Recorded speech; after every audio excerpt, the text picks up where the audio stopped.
Bachillerato. Pensamiento matemático. ¿Puedes doblar una hoja 103 veces?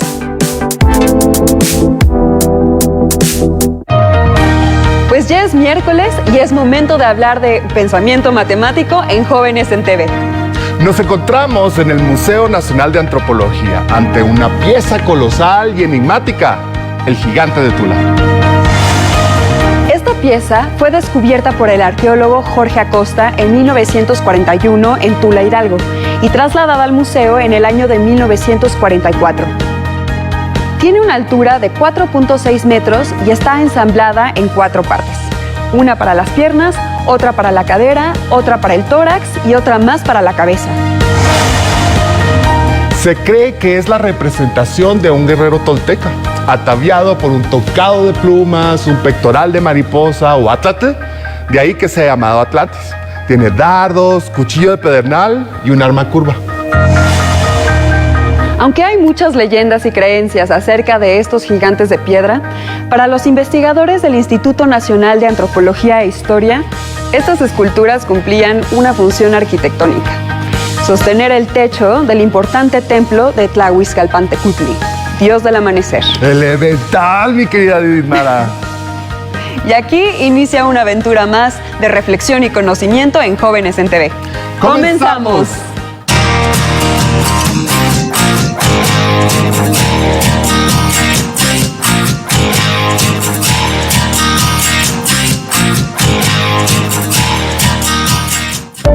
Estamos aquí Ernesto y yo para tratar de doblar esta hoja de papel más de 12 veces. ¿Creen que lo logremos? Claro que lo lograremos, somos poderosos. A ver, ¿no? Vamos a ver. Una. ¿Tú los doblas así como bien exacto? Ahí más o menos. Pues sí trato. 2. 2. Y luego 3. 3. ¿Cuántos llevas? Estaba la cuarta. 4. 4. No. 5. 5.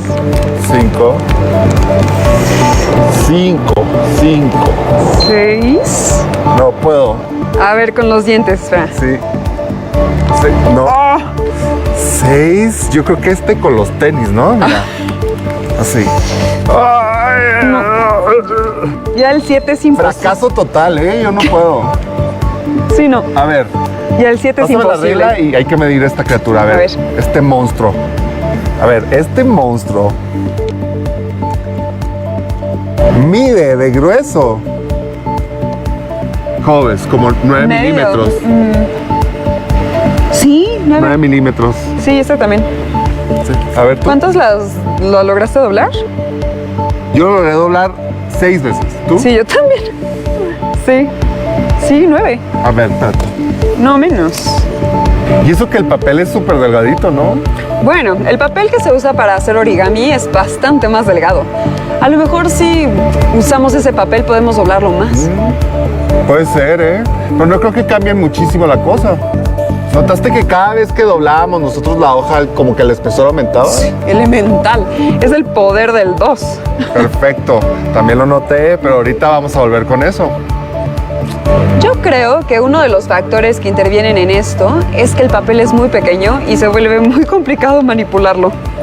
¿Intentamos con algo más grande? Confirmo. Vamos a intentarlo. Con ese que está ahí. ¿Este?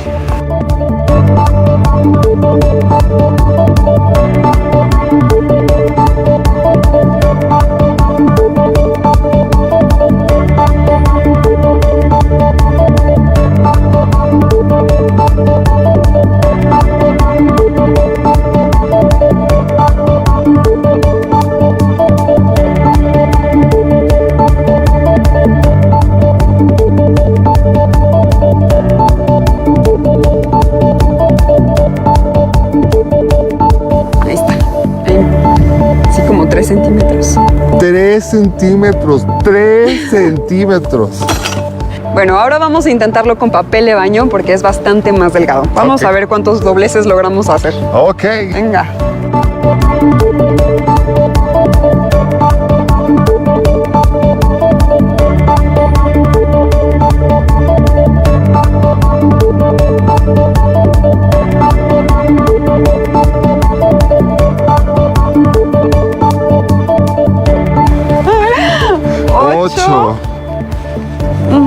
Ya, 8. No se puede. Sí, no, ya esto es un pañal. 8 8 veces. Eso fue...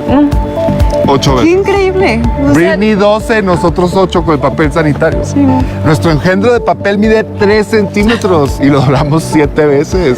Pues no, Ernesto, 12 veces es demasiado. ¿Hay alguien que lo haya doblado tantas veces? ¿Cuánto mediré ese engendro? Yo no te voy a decir, pero mira esta cápsula. En el 2002, Britney Gallivan estaba en la preparatoria y rompió un récord Guinness, que todo tiene que ver con matemáticas. Esta joven estadounidense se dio a la tarea de doblar un papel 12 veces. Tal vez te parece poca cosa, pero no lo es. Tomó un rollo de papel de baño de 1 kilómetro y 219 metros de longitud. Lo dobló a la mitad. Luego esa mitad la volvió a doblar a la mitad y de nuevo a la mitad. Y lo hizo de nuevo. Y así lo hizo 12 veces. De manera empírica, se sabía que este proceso podía hacerse solamente 8 veces. ¿Te imaginas las caras de todos cuando llegó a 9 dobleces? ¿A 10? ¡Uf! ¿A los 12? Probablemente toda la audiencia y los jueces vitorearon de emoción. Bueno, tal vez los jueces no, porque se supone que son imparciales, pero seguro que su familia y amigos sí. El espesor del papel doblado es del tamaño de su pecho. ¿De qué espesor sería si hubiera podido doblarlo una vez más? Britney ostenta el récord por hacer este origami de manera demostrativa, pero ella fue un paso más allá y presentó una fórmula para calcular el espesor que tendría el papel al doblar una hoja un número determinado de veces. Supongamos que el grosor del papel es T y que N representa el número de pliegues que queremos hacer en una misma dirección. Entonces, ¿qué tan larga es la tira que necesitamos? Si la longitud de la tira la representamos con la letra L, tenemos que... Ahora, ¿qué tan espeso será el papel una vez doblado? Bueno, pues esta chica californiana también propuso una fórmula. Llamó W al espesor que tendría el resultado de sus dobleces. El grosor del papel es T y N es el número de pliegues. Así que tenemos que...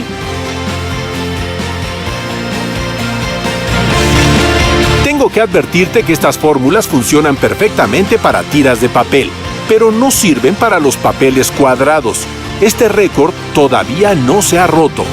¿Cuáles piensas que son las razones por las cuales sigue siendo la campeona en el doblado de papel? ¿Viste que el papel que usó Britney para establecer el récord era muy delgado? Bueno, casi como nuestro papel de baño, nada más que el de ella era más largo.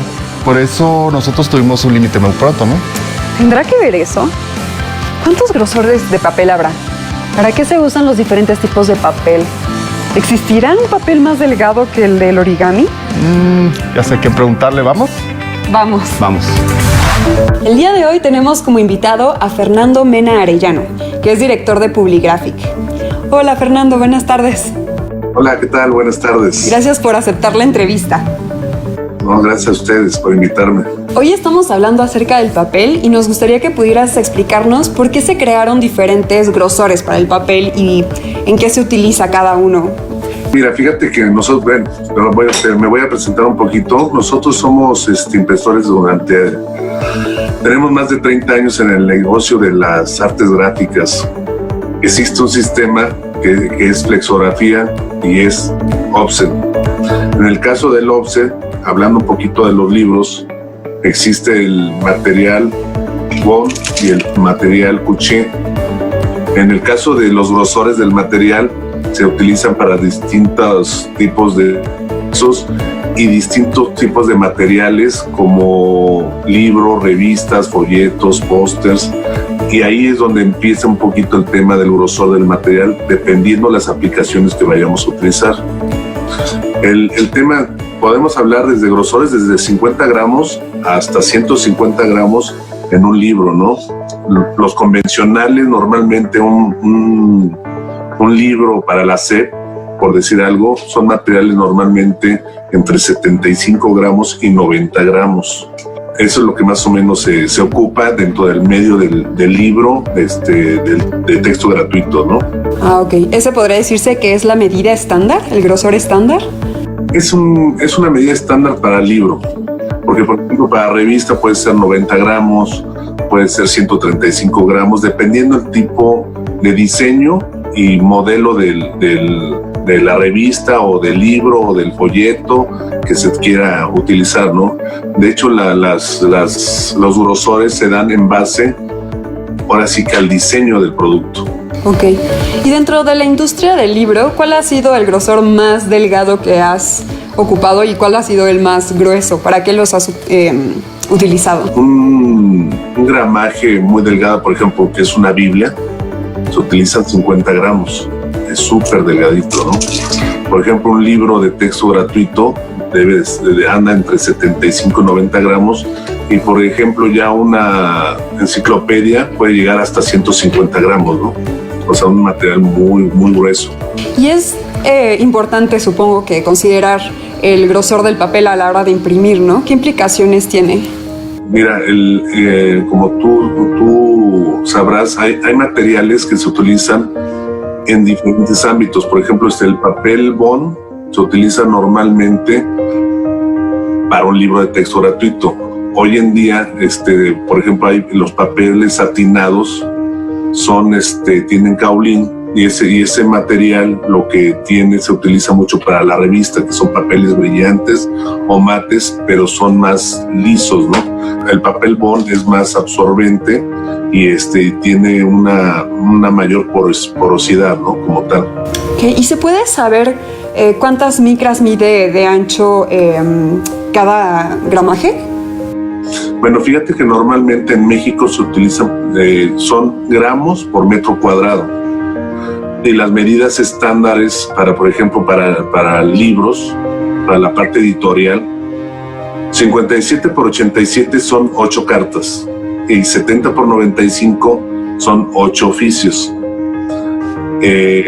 Al final nosotros como impresores tenemos que saber qué cantidad de páginas se van a imprimir y sobre eso nosotros hacemos un cálculo matemático que es muy sencillo, que al final decimos, bueno, son 200 páginas entre las 8 hojas que al final se convierten en 16 páginas, tamaño carta, en el 57 por 87.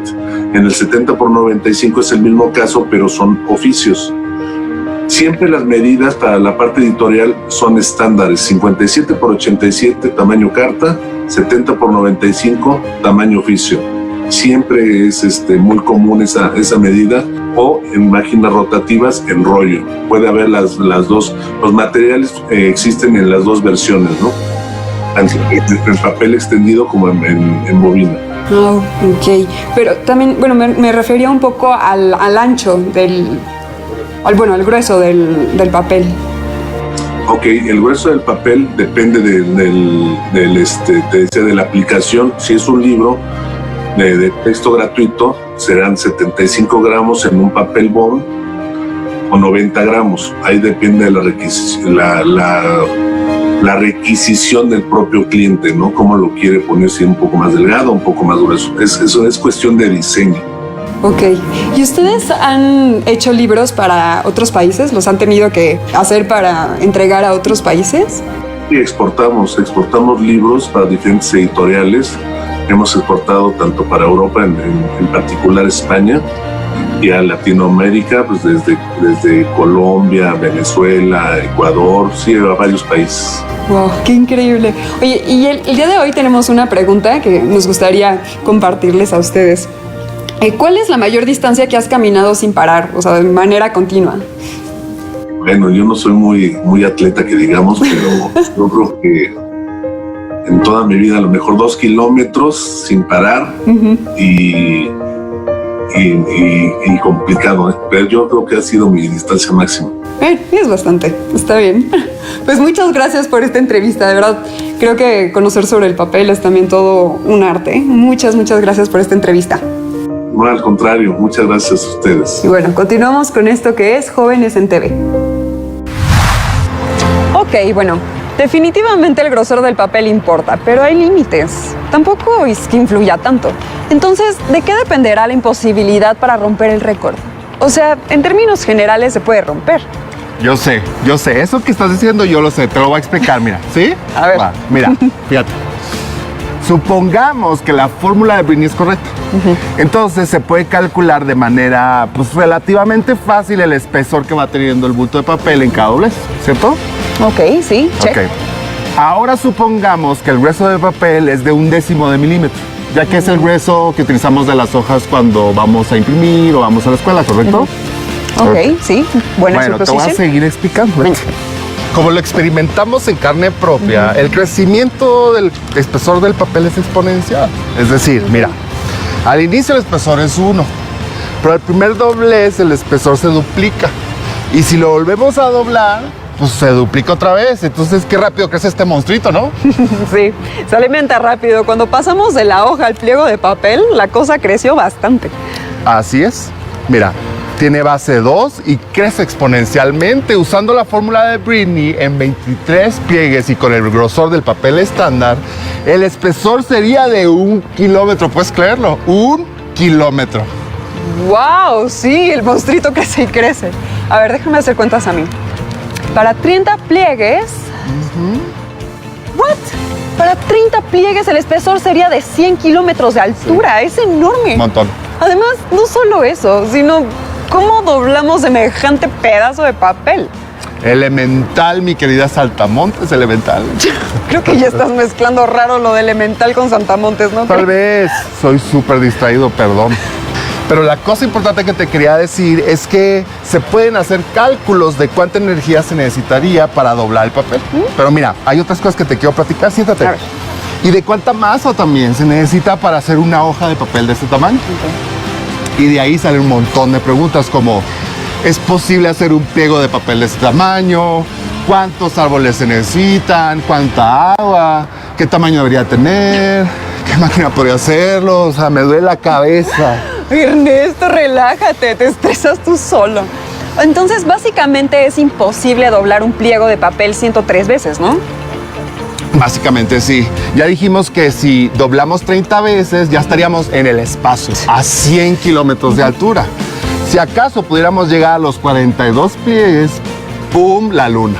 Con 51 estaríamos en medio del sol. Si lo dobláramos 81 veces, me lo sé de memoria, el espesor sería de 127.786 años luz. Eso es un montón. Casi tan ancho como la galaxia Andrómeda.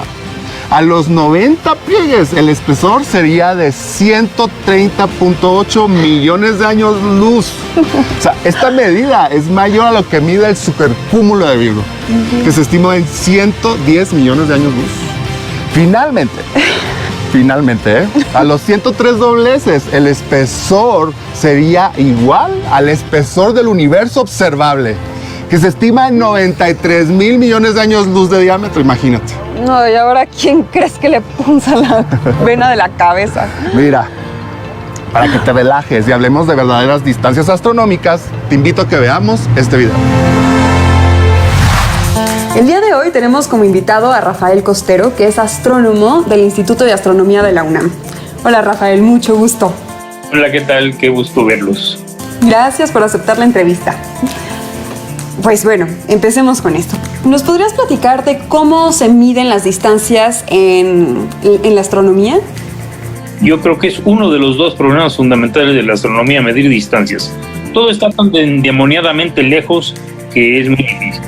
Pero todo se basa en poder medir la distancia por métodos trigonométricos, digámoslo. Esto es, la Tierra se mueve alrededor del Sol. Al moverse la Tierra alrededor del Sol, vemos a las cosas con diferentes perspectivas, diferentes ángulos, y de esa manera se determina la distancia de la manera más básica y más importante.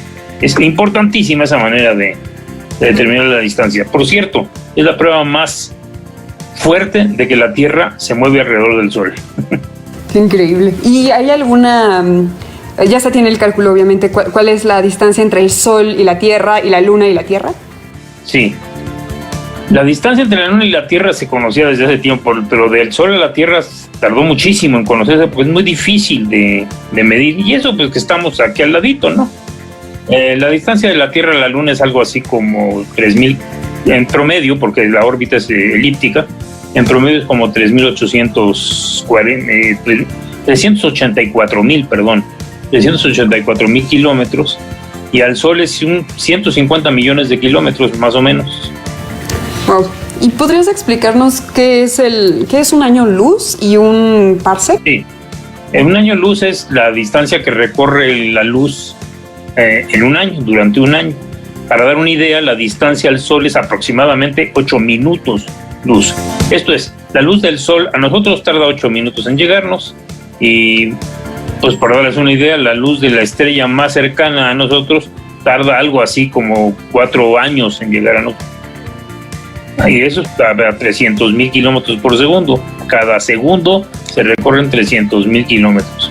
Esto es, la distancia a la Luna es un poquito más de un segundo luz. ¿Y el parsec? Ok, el parsec es la manera de medir distancias a estrellas. El parsec se basa precisamente en esto del movimiento de la Tierra alrededor del Sol. Al moverse la Tierra alrededor del Sol, si nosotros vemos una estrella que aparentemente cambia de posición como un segundo de arco, en realidad como 2 segundos de arco para hacer desde un lado de la órbita de la Tierra hasta el otro, entonces está un parsec. ¿Y por qué? ¿Por qué 2 segundos? ¿Por qué les digo que 2 segundos de arco? Porque es la mitad de eso. El parsec lo que mide, en esencia, es el radio con el que se vería la órbita de la Tierra vista desde una estrella. Poco más de 4 años luz, un parsec. Pero es muy útil, astronómicamente es muy útil. Para un ser humano vulgaris es igual, porque no significa nada. Ok. ¿Y ya se tiene algún cálculo de cuál es la dimensión que tiene nuestra galaxia? Sí, cómo no. Es muy difícil, por cierto, saberlo, pero ya se tiene una idea bastante clara que nuestra galaxia mide aproximadamente, pues, de un lado hasta el otro, mide como 100.000 años luz. De un extremo de la galaxia al otro tarda 100.000 años en llegar la luz. Y ya se tiene también, se conoce cuál es la distancia que tiene nuestra galaxia a otra. Sí, eso es muchísimo más difícil, por cierto. No voy a explicar cómo se hace porque es largo, tomaría muchísimo tiempo, pero es muy interesante. Es un trabajo detectivesco prácticamente, y se conoce bastante bien. La distancia a las galaxias cercanas se conoce bastante bien. La más cercana, por ejemplo, es la nube mayor de Magallanes, que desde la Ciudad de México, por ejemplo, apenas se alcanza a ver. Desde el sur de la República Mexicana se ve bastante mejor, y desde el norte no se ve esa galaxia. Es la nube mayor de Magallanes, y ella está, como a, pues si bien me acuerdo, 170 mil años luz. 170 mil años luz, Y quieren que hagamos viajes espaciales, ¿y cómo no? No me imagino, ahora para complicar más las cosas, ¿hay alguna, ya se tiene como alguna aproximación de cuál es la dimensión que tiene el universo? Sí, pero eso desde luego es extraordinariamente difícil de medir. Entonces, sin embargo, es muy fácil de imaginar. Ok. Si el universo tuvo un origen, como se cree, el universo nace con la gran explosión. Bueno, esa gran explosión sucedió hace, 13.800 millones de años. Entonces, el universo no puede medir más de 13.800 años luz, porque simplemente no había luz antes. Claro. Entonces, es muy simple. El concepto es muy simple. Ahora mídelo. Está canijo. No se puede medir, inclusive, porque pues en ese momento no había nada que verse. Entonces, lo que uno está viendo sucede ya después de la gran explosión, algún tiempo después. Pero bueno, eso ya es meternos en problemas de cosmología. ¿Podrías platicarnos un poquito de cuál es la mayor distancia a la que ha llegado un artefacto humano? Son las naves Voyager y las... en fin, naves como esas que pasaron por planetas y luego fueron lanzadas, poco a poco se fueron lanzando hacia el exterior del sistema solar. Ok. Entonces, qué sé yo, ahorita la nave más que está más lejos está, qué sé yo, como, pues no lo sé, como 150 unidades astronómicas. Esto es, está 150 veces más lejos que el Sol. Y eso es lo más lejos que hemos llegado. Que no es mucho. Ok, es una cantidad modesta. Por cierto, la unidad astronómica es una unidad muy importante, ¿verdad? Por muchísimo tiempo, pero por mucho tiempo, desde la época de antes de Galileo y antes de Copérnico, se podía conocer la distancia a los planetas, pero en unidades astronómicas. O sea, en la unidad que es la distancia de la Tierra al Sol. Una unidad astronómica son 150 millones de kilómetros. Y así se conocían la distancia a los planetas, en esa unidad. Y por eso era tan importante medir la distancia al Sol, porque entonces conocías la distancia a los planetas en una unidad pues terrestre, ¿no? Como kilómetros, por ejemplo. ¿Podrías platicarnos por qué se dice que la astronomía estudia el pasado? Sí, claro. Como ya les decía, por ejemplo, la distancia al Sol son 8 minutos luz. Quiere decir, lo que estamos viendo del Sol sucedió hace 8 minutos. Bueno, eso está aquí a la vuelta de la esquina. Lo que estamos viendo de la Luna sucedió hace un segundo. Pero lo que estamos viendo de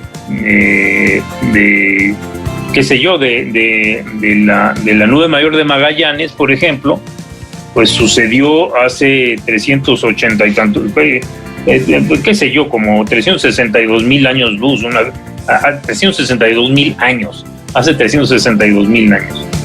Entonces, así cada cosa va cuanto más nos vayamos alejando, más atrás en el pasado estamos viendo en realidad, y eso es inevitable. Okay. Entonces, pues sí, afortunadamente o desgraciadamente, porque ese es el otro gran problema de la astronomía, las cosas en la astronomía suceden con mucha lentitud. Entonces, una buena parte de lo que estamos viendo del pasado en realidad no ha cambiado. Entonces, no es que no nos podemos quejar, no es muy diferente el pasado cercano al pasado, al presente actual. Y bueno, y el pasado lejanísimo, pues no, ya es así, eso sí es distinto, es muy diferente. Okay. Ay, pues muchas gracias por esta entrevista, de verdad. Bueno, como ya nos habías dicho, este tema es vasto y creo que podríamos estar horas hablando de esto, pero al menos algunas probaditas para que los chicos puedan interesarse más por la astronomía. Y bueno, muchas gracias por esta entrevista, en verdad. Espero que Mon fue. Órale, fue un placer. Regresamos con esto que es Jóvenes en TV. Qué ingenuo puede parecer doblar una hoja de papel, ¿no se te hace? Mira cuántas implicaciones y cálculos, tanto como las matemáticas que hay detrás de las formas y la geometría del arte prehispánico. Sí, así es esto. A veces hasta lo sencillo tiene profundas implicaciones, ¿no crees? Yo creo que hasta empezaré a hacer apuestas en la escuela. A ver, apuéstele. ¿Quién cree que puede doblar una hoja de papel 12 veces? Yo sí me hago de un dinerito. Oye, eso es medio ilegal, pero muy divertido. Bueno, que sirva de algo saber estas cosas de matemáticas, ¿no crees? Puede ser. Ya es hora de partir, pero el Museo de Antropología es prácticamente inabarcable y seguiremos aquí toda la semana. Mañana vamos a conocer la que a mi gusto es la pieza más famosa y enigmática del museo. Pero no te adelantes, mejor vamos al siguiente programa, Vida Saludable, en el que también van a seguir hablando de matemáticas. Sí, del miedo a las matemáticas, ¿no? ¿Miedo a las matemáticas? Vamos a ver eso. Pero antes de irnos, la pregunta para las redes sociales. ¿Cuál es la mayor distancia que has caminado sin parar? Es decir, de manera continua. Pongan el hashtag elemental para que los podamos leer. ¡Al infinito y más allá! Y más allá.